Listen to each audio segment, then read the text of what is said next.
يا بابا. ايوه في ايه يا ابني؟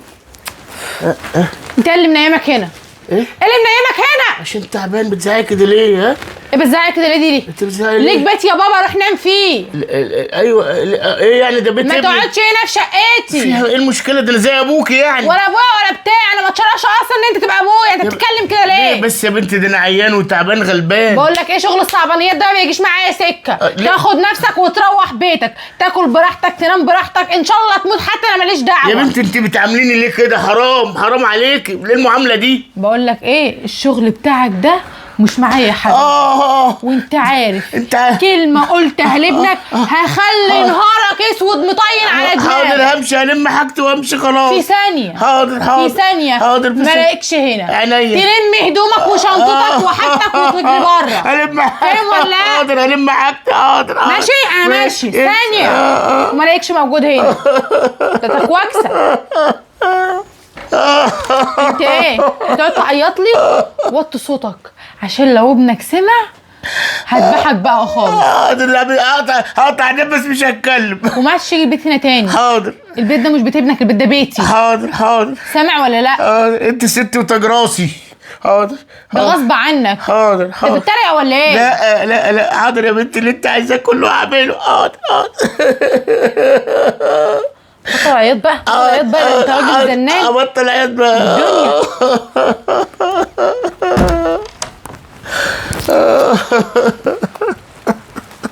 معلش يابا حقك عليا ده، بس انا هطين عيشتها، ده انا هخلي يومها اسود ومال ب 60 نيله. شايف مراتك بهدلتني ازاي؟ وانا قلت لك ان دي مش من عيله اصيله. انا شفت كل حاجه. قعدت تقول لي انا خلاص، انا اللي هخليها تمشي على مزاجي وهذبح لها القطه واخليها تسمع الكلام. اهي اديك شايف اخرتها اهو. اما انا اتبهدل فيا اهو. اما نشوف بقى هتعمل ايه. كل مره انا ما كنتش بصدقك، المره دي بقى انا لازم اصدقك عشان انا شفت كل حاجه. قومتني من النوم يا ابني وانا تعبان. قول لي اعمل لها ايه؟ انا هعمل معاها ايه؟ انت ما تعملش حاجه، انا اللي هعمل. وحقك انا هجيبه تالت ومتلت. بجد يا ابني هتقدر عليها؟ ما تقلقش. يا ريت يا ابني والنبي خلصني منها. سيبها على الله. ربنا ينصرك يا ابني، ربنا ينصرك عليها وتجيب لي حق يا رب. يا رب خلصوا منها يا رب الغوله دي. اعوذ بالله، دي احنا ما كناش فاكرين انها كده. دخلت علينا بالحنجل والمنجل، وانا هبقى خدامه لابوك وهعمل واسوي. وبعد ما اتجوزت خلاص نسيت كل حاجه وركبته. بس انا متاكد ان هو ان شاء الله هيجيب لي حقي. يا رب يا رب قويك وتجيب لي حق يا رب. البنت كده ليه؟ البنت دي شكلها مش بنت اصل ابدا. يا ريت يسيبها وربنا يرزقه بواحده احسن منها يا رب. واحده كده تكون بنت ناس متربيه. انا قلت له بلاش الجوازه دي، ما سمعش كلامي. يا ريته كان سمع كلامي ما كانش حصل كده. قلت له يا ابني خد لك واحده طيبه من عيله كويسه. يقول لي لا اصل انا بحبها ومرايه الحب عمياء. مرايه الحب عمياء. ميدو، ايه الصوت العالي اللي انا سامعاه ده يا ابني؟ لا ما تقلقيش يا اما، ده حقيقتي الواضحه اللي عايشه معانا واتكشفت على حقيقتها. بس ماشي، الصبر وكل حاجه هتبقى على دماغها نيله ب60 نيله. كنت عايزه اقول لك حاجه. بتعمل معاك حاجه انت كمان ولا ايه؟ لا انا كنت بسمع مراتك تتكلم في التليفون كده، معرفش الله اعلم بتكلم مين، فكنت عايزاك بس تاخد بالك يا ابني لا تكون بتعمل حاجه كده ولا كده من وراك. تتكلم في التليفون وتعمل حاجه كده ولا كده من ورايا؟ معرفش. ايه اللي انت بتقوليه ده؟ انا مرات مش تعمل حاجه زي كده. هي اي نعم متخلفه بس برضه مش توصل للدرجه دي. بص يا ابني، المثل بيقول ايه؟ حرص ولا تخون. بس سيبك من الامثله الكدابه دي، بلا حرص بلا تخون بلا الكلام الفاضي ده. انا مراتي عارف غلطها ايه وعقابها هيبقى عندي. انا عارف انا هعاقبها ازاي. مش هتخسر حاجه، بقول لك حرص ولا تخون، يعني خد بالك. طب ما تخليكي دغري ياما، لو سمعتها بتكلم حد في التليفون ومتاكده قوليلي، لكن انها مثلا بتتكلم في التليفون كتير فده شك وسوء ظن. ممكن تكون بتكلم صاحبتها عادي، بيقعدوا يرغوا البنات هرين كتير في الكلام. لا مش صاحبتها. امال مين؟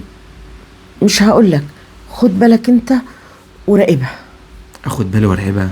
ايوه يا ابني. طب ما انت عارفه ان انا طول النهار في الشغل وانت وابويا قاعدين هنا على طول. الوقت اللي انت بتبقى قاعد فيه هنا انا لما ببقى قاعد هنا ياما هي ما بتمسكش التليفون في ايديها كتير. هل ده بقى طب اقول لك لا ده منها؟ في حاجه كده بتتعمل تعرف وانت في الشغل هي بتكلم مين. ده احنا كده هنخش في قصه تانية بقى، كاميرا مراقبه وحوار كبير. معرفش يا ابني، اعمل اللي تعمله، بس انا خلصت ضميري وذمتي وقلت لك. طيب يا اما، انا عايزك انت تسيبها على الله وتسيبوا كل حاجه عليا، ونعم بالله يا حبيبي. انا بعرف اتعامل. حاضر. خلاص انا من هنا ورايح هي بقت كل شغلانتي. طيب ربنا يسترها معاك يا ابني. ماشي يا اما. ربنا يسترها. ايه يا ماما، عملت كل اللي انت قلت لي عليه، نفذته بالحرف الواحد، ودلوقتي هو بيلم هدومه وماشي.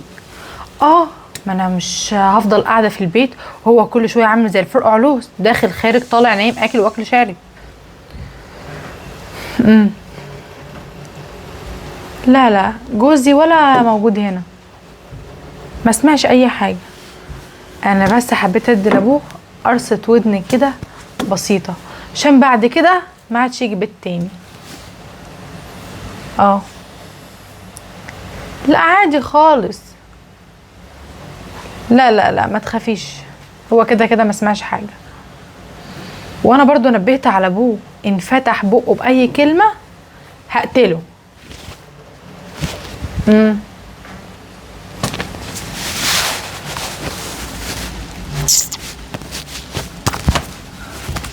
خفيش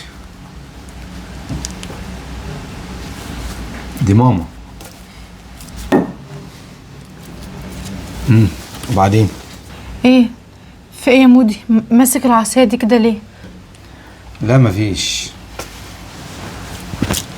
اصل انا شايف ان العصايه دي بقالها كتير قوي عندنا، شكلها بقى مايخ قوي، بيئه، حاجه ما تلقش بيا ولا ببيتي. عشان كده انت خايفه ليه؟ ما تخافيش، ده انا بتكلم معاك عادي. عشان كده انا قررت ان انا استغنى عن العصايه دي.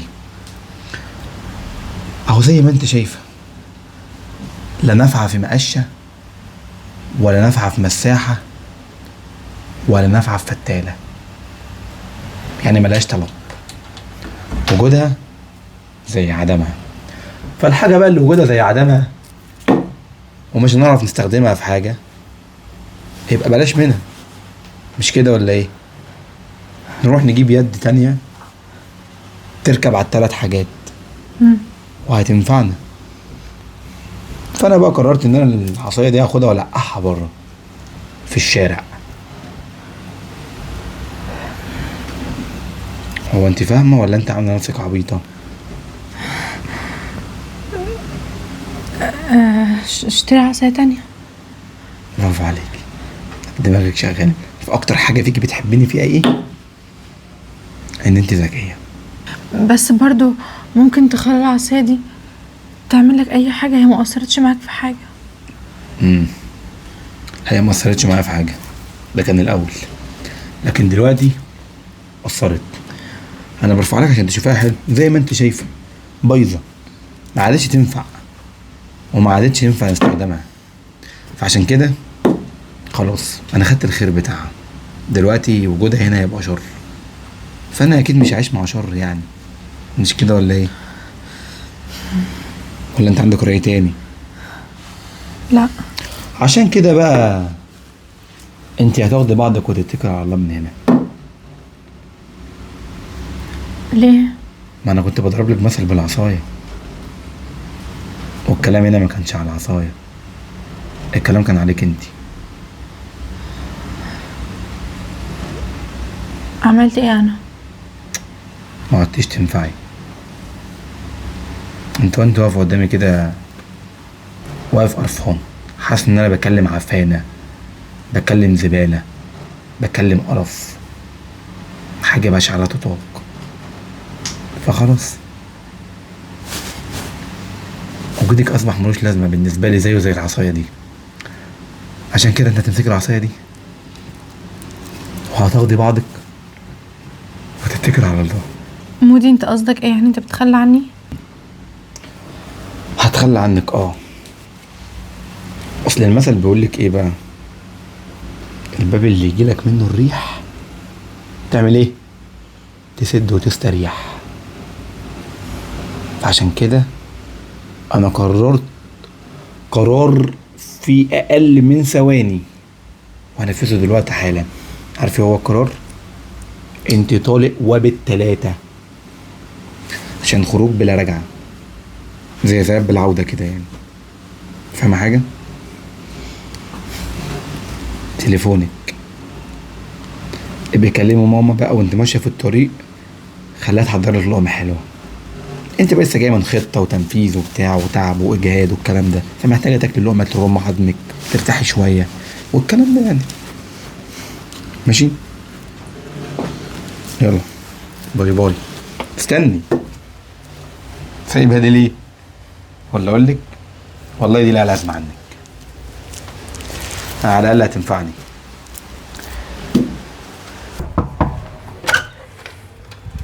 مالك يا حبيبتي في ايه؟ انا ليه شنطتك ليه كده؟ ايه؟ طلقت. طلقت ازاي وليه؟ الصراحة بقى كده انا سمعت كلام امك في حاجة هي قالتها لي وعملتها، وكانت سبب خراب البيت بيني وبين جوزي. قلتيلي امك قالت لي كده وانت سمعتي كلامها فيه. اتكلمي.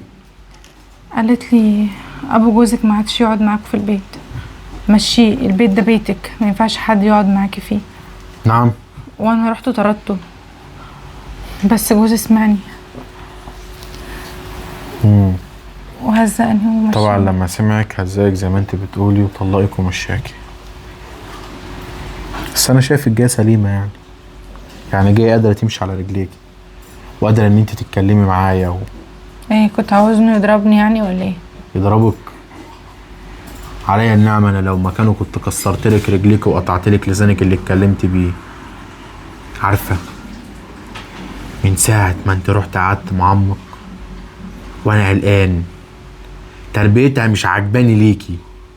قلت لها انا اللي ربيها على مزاجي وعلى دماغي عشان اطلعها بنت ب100 راجل ومحترمه وكويسه، بس هي اللي قالت لي لا، بنتي بقى وحقها تتدلع، وده الدلع طلع على دماغك. اديكي خدت لقب مطلقه، البنت العريض، عشان تبقى تمشي ورا كلام امك. وطبعا بقى انت جايلي دلوقتي علشان خاطر مثلا اروح اتخانق في مودي ولا حاجه واخليه يرجعك؟ انت تستاهل اكتر من كده. زي ما قلت لك تستاهلي كان عجنك في بعضيكي علشان خاطر تتعلمي الادب وتتعلمي تكلمي اهله ازاي. حطي كده نفسك مكاني. امك اللي انت بتحبيها لو مراتي عملتها وحش هتعملي انت فيها ايه؟ مش انا. هتسكتي؟ لا هو كمان مش حقه يسكت. انا غلطت ان انا سمعت كلامها، بس يعني اعمل ايه دلوقتي؟ هو لا. خلاص. كلمة يا ريت ما بتعمرش بيت، وندمك ما كانش دلوقتي. لا، المفروض كنت تفكري في الكلام في وقتها، مش تيجي دلوقتي وتندمي وتقولي مش عارفة ايه. خش ترمي جوه، ترمي جوه لحد ما نشوف هنعمل ايه ونخلص بقى اجراءات الطلاق، علشان تترمي هنا للأبد، وانا اللي هربيكي من اول وجديد، علشان بعد كده اي حاجة تعمليها تعديها على مخك الاول وتفكري فيها، عشان خاطر ما تعمليش مصايب وبلاوي، عشان انا قرفت منك. ايه زعلانة من كلامي؟ كنت مفكرة ان انا بقى هاجي كده افتح لك احضاني واقول لك تعالي يا اختي ومعلش حقك عليا؟ اخص على دي تربية، اخص. وانا ليا كلام مع عمك.